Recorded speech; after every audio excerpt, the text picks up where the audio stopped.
What will be the lasting impact for investment markets of the recent Reddit-fueled trading frenzy? It's an important question because a growing number of commentators are suggesting that the attack on Wall Street by the Reddit bros has the potential to change the nature of the stock market. Strategists from RBC Capital Markets have told Markets Insider that retail investors are likely to stick around and continue targeting the stocks favoured as shorts by hedge fund managers even after the current GameStop activity comes to an end. According to the Strategists, this new crowd of enthusiastic day traders could actually assist active fund managers and deep value investing strategies. In this video, I'm taking a look at the comments from RBC Capital Markets and helping you understand how the nature of stock market investing might change forever thanks to the Reddit bros on WallStreetBets. Hi everyone, I'm Martin Bamford, a chartered financial planner, personal finance YouTuber and money author. On this channel, I talk about personal finance, investing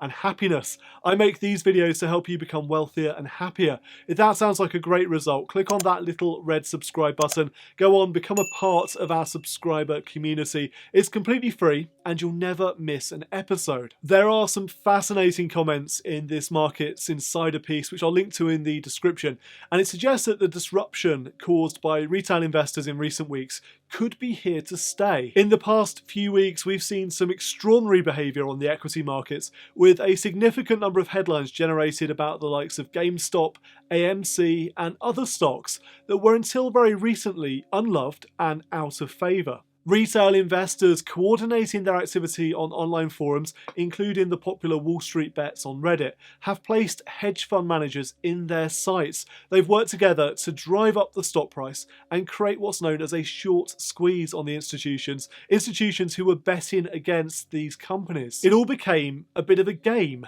Stocks were identified where there was a high level of shorting, and then wannabe day traders went long, often using options to drive up the stock price, hurting the hedge funds in the process, who were forced to sell to cover their positions. Of course, it's not that simple. There's probably a huge amount more behind this story, and the details will come out over time. In the past day or so, we've seen significant corrections taking place on these stocks, suggesting that many of the Reddit investors weren't quite as genuine as they claimed to be in their intentions to send stock prices to the moon and then hold them there. There have also been lots of claims of market manipulation taking place, whether that's from the trading platforms, from the institutions who were front-running trades, or from the hedge funds themselves who may or may not have been quite as honest as they could have been about selling their short positions. It's said in the article that Wall Street was largely unprepared for this influx of trading activity from retail investors.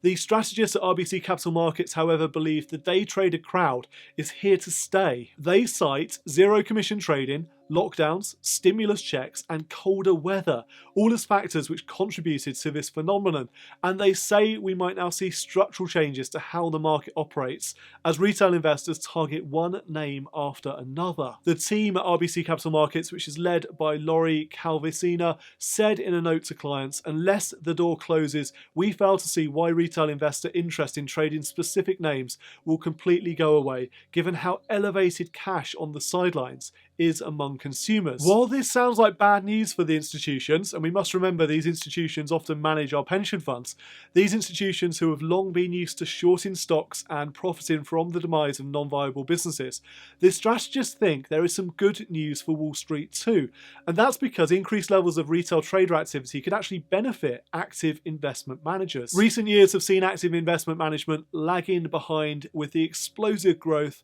of index tracker funds and quant strategies, but more market activity from speculative day traders could mean, according to the article, more market dislocations, and this could give active strategies a new lease on life. That's an interesting theory. Active fund management relies on market inefficiency, so a flurry of speculative day trading activity leading to a less efficient stock market could well open the doors to active strategies, especially if those active managers can gain access to order flow so they can front run the trades. Yes, it turns out that there is no such thing as a free lunch, and if you're using a commission-free trading platform, you need to be acutely aware that those platforms are making their money by flogging your order flow to the big boys and girls, who can then step in front of your trades and profit from your money. These strategists also point out that during the past year, the trades from retail investors have largely resembled the deep value strategies that have been mostly disregarded by institutional investors. Before the GameStop story, retail investors were piling into airline stocks and cruise line companies. The GameStop short squeeze story is, according to the analysts, only the latest version of their interest in value positions. Along with this analysis of how the investment markets might be changing thanks to the Reddit bros, RBC is also forecasting the S&P 500 will reach 4,100 by the end of this year. That's up something like 9% on its current level. They say that retail investors have driven new frothiness into the markets, and they seem highly bullish, which should help drive the broader market higher. However, they are warning investors to show some caution, as the activity seen on Reddit and on Robinhood bears similarities to that seen during the dot-com and the housing market bubbles. There is a chance that a market-wide risk will emerge. RBC said canaries often sing early. These turned out to be warning signs but didn't foretell an imminent peak in stocks. Intervention by regulators in particular could help contain the risk. Do you agree with these forecasts from RBC Capital Markets? Have things changed for good? Let me know what you think in the comments below. Thank you for watching this video. Until next time, I'm Martin Bamford, and remember, when it comes to your money, the more you know, the faster it can grow.